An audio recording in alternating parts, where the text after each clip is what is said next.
Moving right along here on the Ostrom Avenue podcast, Johnny Gadamowitz, Ethan Frank. Now we're joined by Les Johns of 247 Sports and the Demon Deacons Digest. Les, how's it going today? Thanks so much for coming on. It's great to have you back. Oh, thanks for having me on. It's a busy time, the overlap season. We've got both football and basketball going, and I'm gearing up for senior night, talking to some of the Wake Forest Demon Deacons who will be playing their last game ever at Truist Field. So it's a busy time, but glad to be on, John. Syracuse and Wake are two teams right now that are both kind of going through some dry spells, I guess you could say, especially after rattling off consecutive wins, or more than just consecutive wins prior to this losing streak. An interesting season for Wake, though, coming off a 2-point loss to UNC. And now you mentioned that final home game coming up this Saturday against Syracuse. What's sort of been the overall vibe on campus surrounding this crew and sort of the strides or lack thereof that they've taken this year following last year's very successful season? There probably honestly is a bit of frustration right now around campus and around the football program. Twofold. One, they haven't won the close games that they won last year. And then they've also gone off to slow starts. Like last week against UNC, the offense, went, basically 3 and out the first 2 offensive sequences, while UNC just touchdown. And before you know it, it was 14-0, then 21-7. And then it got to the point where just one mistake late in the game ended up being the margin of error. They left themselves by getting behind so early, so quickly. They left themselves in a point where just one turnover late in the game was the difference in the game. And the same kind of happened the week before against NC State, and then it also happened against Louisville. They got behind in these games early, and then most times they came back and got back in the game, but then fell apart late. So it's kind of some internal discussion on how you start faster, and then also eliminating turnovers and maybe even creating some turnovers on the other end that they believe are the keys to kind of fixing what's going on right now. So then what were the keys that made last year so successful compared to this season? Because on offense, you have a lot of the main parts back. You have Sam Hartman as quarterback. You have A.T. Perry leading the wide receiver room. And I know we can get to Hartman a little bit later, but his journey this season has been nothing short of remarkable. What have been those big changes from last year to this year? I know you mentioned on the field stuff, but in terms of the roster, has there been a lot of turnover there? What would you say the catalyst for that is? It's honestly, as you talked about it, there's a lot of stability in terms of the offensive, like 2 deep is almost exactly the same. They did lose Zach Tom to the NFL, a pretty, an excellent, offensive lineman. They also lost Ja'Cory Roberson from the slot, but, they're getting good production from the slot receiver, and they had some good, offensive linemen to kind of plug in as well. It's a team that, returned 104 starts on the offensive line. And then, you accumulate all the starts, this season. I mean, it's close to, 150, 160 starts on the offensive line. The main thing really is just closing games. The biggest difference is last season, they won close games. They won on the last second field goal against U of L. They won against Syracuse in overtime with that ridiculous catch in the end zone, right? And then NC State was a 1-score game that basically went down to the final play. And then this season in 1-score games, Wake is 1 win and 2 losses. They lost in double overtime to Clemson, lost by 2 points to North Carolina, and then they barely held on against a Liberty team that showed later on the season that they're a pretty good team, that defeated Arkansas. So it's just closing out games that's been the difference.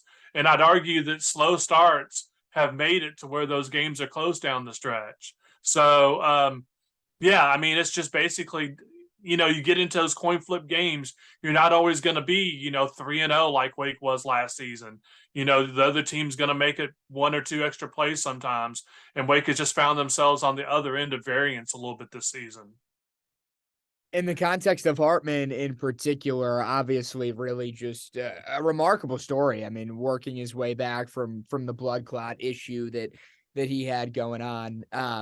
This is someone who really torched Syracuse last year, over 300 yards through the air, 3 touchdowns. The skill set is obviously there.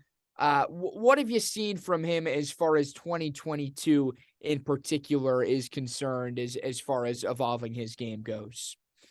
Well, I think, he has a masterful, knowledge of the offensive system used here at Wake, that slow mesh RPO system that, confounds defenses. I think, the biggest difference is that there's a lot of offensive line breakdowns in the U of L game that led to that third quarter where there was, I think, 7 turnovers in the quarter against Louisville. That's just completely flipped that from a competitive game to a blowout for the Cardinals. And then, like I said, the interception against UNC in the fourth quarter was just a backbreaker for the Deeks and for Sam Hartman just last week. But I think he's a guy that comes in still with a supreme amount of confidence. Like you said, he torched the Orange last year. And I think they probably believe he's capable of doing the same thing again Saturday. There's a lot of respect for what the Orange bring back on defense, especially in the secondary. But I believe, the Deeks believe they can put up some points on Saturday. I think a lot of people believe that with the way Syracuse is been trending over the last few weeks. But sticking with Hartman, he was very open this week from what I've seen for the first time about what he went through over the first month or so of the season. Talked about, this is going to be his last game at Wake Forest, playing in front of the home fans. He wants to pursue a professional career. How much do you think Saturday will mean to him after what he's been through? Well, I asked him that yesterday because when you factor in everything that he went through to start the season, you have to imagine these final few games mean that much more to him. And the fact that, there was a few days, in the fall, when I say the fall, during fall camp, in August, late August, where he probably wondered for a short period of time if he was ever going to be able to play football again. That things were that scary. His life literally, was, his future was in the balance. And for him now to get back and be able to play, week 2 was back out on the field and to be able to put together overall a really good season that's had a disappointing 3 weeks, right? I think it's really important for him and this veteran senior class that's been together 4, 5, and 6 years. It's really important for them to close the season out right, grab a win on senior night, had that one last victory together, one last celebration together at Truist Field, and then go to Duke and grab another win and then see who they play in a bowl game and try to get to 9 wins. And although, there are a lot of things that are off the table now for Wake Forest, obviously they can't compete for an ACC championship like they did last year. The Orange Bowl's off the table. 9-win seasons don't come too often for Wake Forest football. There's like 3 of them in the entire history of the program. Dave Clawson has kind of put this program on a different path than what it's had in the past. And there kind of is this new level of expectations to where a potential 9-win season right now, and Wake Forest fans are a little bit disgruntled right now, so it's kind of a new avenue, and it's not something we're really kind of used to. But 9 wins would be a great way to finish out for this team, and I think that they're focused to get there. Continuing along with the rest of the offense, I mean, the Demonique second in the conference as far as the passing offense is concerned, trailing only those Tar Heels. But the running game hasn't been the same towards the bottom of the conference as far as the rushing attack. What's sort of been the issue as far as the ground game? Is it just a result of game plan and letting Hartman kind of go to town through the air, or have there been, some glaring problems as far as running the football is concerned for this Wake team? I think it's twofold. I think, one, the offensive line hasn't quite got the push and hasn't graded out quite as well as everybody has expected them to. I think the second part of that equation is just simply the Wake Forest offensive game plan in terms of they're going to take whatever it is that the defense gives. The presumption is that it's impossible to cover everything, right? So if you're going to load the box and make Wake Forest kind of more one-dimensional and put your put your secondary kind of on islands there against the Wake Forest, talented receivers, then Wake Forest is going to air it out and give those guys a chance to make one-on-one plays back down in space. Conversely, if you send a bunch of guys back in coverage, Wake is going to take what's available in the box and run it down your throat. And they had like 160 yards rushing against UNC because that's the defense that's very vulnerable to the rush. So they took advantage of that last week. And, it just depends upon how Syracuse defends Wake Forest. And that isn't just from a macro perspective. That literally gets down to play-by-play in terms of Sam Hartman reading the defense in that RPO offense when that ball is in the gut of the running back and deciding in that very moment whether the box is open for them to run or whether he needs to pull it and look down the field. It's literally a play-by-play, second-by-second decision for this offense, and they're going to take what the defense gives them. And more often than not this season, it's been, the air attack that's been the one that's been more open for the Wake Forest offense. And usually when Hartman is looking downfield, he's looking for A.T. Perry, who you mentioned last season had that unbelievable catch to end the game. Had 3 receptions in that game, 3 receiving touchdowns. So I would say that's pretty efficient. This season, he's been a complete receiver, over 50 catches, almost 800 yards, 7 touchdowns. What makes him so difficult to defend on the outside? Well, he runs good routes.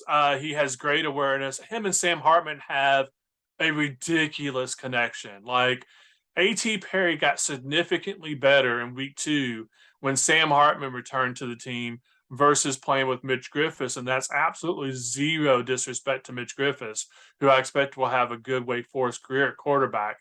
It's just that the connection is there. They know where each other is going to be at all times.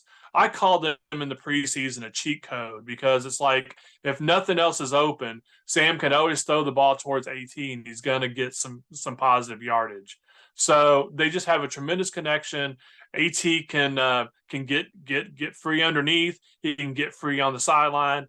And if you cheat on him a little bit on the inside and on the outside, he's going to take you deep and beat you that way. So he's got a wide variety of tools. And he can also make some people miss in space once he catches the ball. So good size, can win 50-50 balls. There's not really too much not to like about A.T. Perry. Just how much has that dynamic connection of Hartman and Perry, has that relationship really evolved? I mean, was it an evident from day one kind of thing when they started working together, or has it really evolved as time has progressed? It's definitely evolved as time progressed, and I'd say it took the biggest leap in fall camp last year in 2021. Entering the 2021 season, all eyes were upon Donovan Green as likely being the breakout receiver for Wake Forest. He was a guy that seemed to have the physical tools. He'd had the better 2020 campaign than A.T. Perry. And Wake was losing some guys like, Scotty Washington, for instance. At wide receiver. It really was thought that it was going to be Donovan Green that would break out in 2021. Well, right before fall camp, we found out that Donnie had tore his ACL, was going to be out for the season. And A.T. Perry just took on this different role on the team. He took it extremely personal. He talked about getting 1% better every day, which I don't really know how that math adds up because it's been 2 years now. He's been talking about getting 1% better every day. So I guess he's like 700 and some percent better now at this point. I don't know. But him and Sam really got their connection going in that fall camp. AT established himself as kind of the alpha male in the receiver room, and it's carried over to this season. But it was really last fall where AT took that big jump. AT isn't the only guy, though, in that receiver room that's performed this season. You got a handful of other guys with over 200 yards. You got 4 other players with 3+ receiving touchdowns. So where does this talent in the receiver room come from? Is it a product of Hartman being a good quarterback, or is it, Clausen's done a good job recruiting the wide receiver position and then developing them into effective ACC players? Well, Wake Forest has tremendous continuity on the offensive staff. And in addition to giving Clausen the credit for recruiting, I also have to give a lot of credit to wide receiver coach Kevin Higgins, who was just one of the 51 finalists for the Broyles Award for the top assistant in the nation. So he should get a lot of credit for helping find that talent and develop that talent, because it kind of has been one after another at Wake Forest. You got Tamari Hines, you've got Jacory Roberson, you've got Greg Dortch, who's now in the NFL. Alex Bachman just signed a deal in the NFL today, I believe. So it's been one receiver after another. And right now, you're right, there's this group of 5 guys where on any given day, it can be one of those 5 guys who could be the one to kind of have the big day. And that's got to make it tougher to defend Wake Forest. It's not like you can just cover AT and not have to worry about the other 2 guys on the field. You got to cover everybody. You got to cover them honestly. Defensively, at least for the past 3 weeks, it's a struggle as far as the box scores suggest. I mean, 48 points scored by Louisville a couple of weeks ago. NC State puts up 30 before UNC puts up 36. What's the reason behind this defensive unit sort of taking a little bit of a turn for the worse over the past month or so after starting the season a little bit more, on the right foot, I guess you could say? I would argue the box score is a little bit of a misnomer. I mean, I think that, if you look at the Louisville game, when you give the other team the ball 8 times in a game, you're going to give up some points. 2 of those were pick sixes, and other times it was just really short field. So 48 points, if that was the number, I mean, I don't really know you can pin a lot of those points specifically on the defense, right? Last week against UNC, the most prolific offense in the ACC and one of the most dangerous in the country. The defense buckled down and only gave up 9 points in the second half.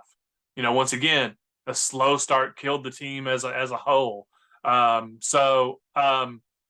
able to get stops. They haven't forced as many turnovers as they did last year, but I think overall it's a defensive unit that is marginally better than they were a season ago. They've got 9 or 10 guys on the defensive line that they can float in and out. The linebackers have shown great improvement. Ryan Smenda's had 16 tackles each of the last 2 games. And the secondary has showed improvement, but is a little bit banged up. They don't have Malik Mustafa for either of the last 2 games of the regular season. And Kalen Carson has been battling a hamstring injury for the last few weeks. So the secondary is probably their weak point at this point, just based upon injuries. You mentioned Smenda. I want to go back to him, leading tackler on this team by over 30 tackles. How valuable is he to the center of this Wake defense? I mean, he's just not leading the team in tackles. He's a senior leader. He's been at Wake. This is his 5th year at Wake Forest. I just talked to him a few minutes ago. He seems pretty amped up to get back out on the field. It's a team that, they're pretty disappointed they've lost these 3 in a row, right? So they want to get back out on the field kind of as soon as possible and kind of right the ship and show everybody what they're made of. And Ryan is the heart and soul of the defense. He's a guy when they're on the field, stretching before games. He's the guy that kind of gives them that final breakdown before they hit the field, before they hit the locker room. He's kind of the heart and soul of the defense. And he's great at kind of seeing where the play is running based upon where the defensive line is moving the play and kind of finishing things up. So, he's vital. I would argue that I was a year ahead on Ryan Smenda. I think in last year's predictions, I had him pegged to get 100 tackles. And it looks like he's going to catch up to my predictions this year. As far as that game from a year ago, obviously, it was a full year ago at this point, but a lot of similar makeup on both sides. Garrett Schrader and Sean Tucker running for a combined almost 350 yards in that game. Fair to say you're expecting a pretty similar game plan on both sides as far as this weekend is concerned? I mean, I think that's probably fair to say. I think both teams are probably generally happy with what they were able to do on the offensive side, and both wish they could have cleaned some things up defensively, right? I expect it to be a high-scoring game yet again. I don't think Wake Forest is suddenly going to come out and have, the best defense in the conference, and I expect Schrader and Tucker to be able to do some damage, right? So, I'm expecting a game where it's going to be in the upper 30s or low 40s that you're going to need to score to win for either team. And, I personally think the Deeks will have enough to get it done, but I don't think the Orange are going to struggle offensively like they did a week ago. I was going to say that's a lot of faith in a team that has scored 12 combined points and not scored a touchdown over the last two games. Well, the argument would be that the Schrader gets a little bit more healthy, he gets a little bit more mobile, and that he's more of what we saw early in the season than what we've seen the last 2 weeks.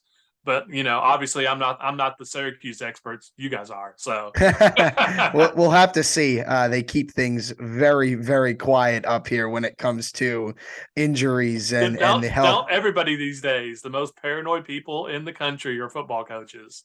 Absolutely. But you mentioned what you could possibly see. The latest line I'm seeing is that Wake is a 10-point favorite. Do you think that's justified, that the Demon Deacons should be double-digit favorites in this game with both of these teams on losing streaks?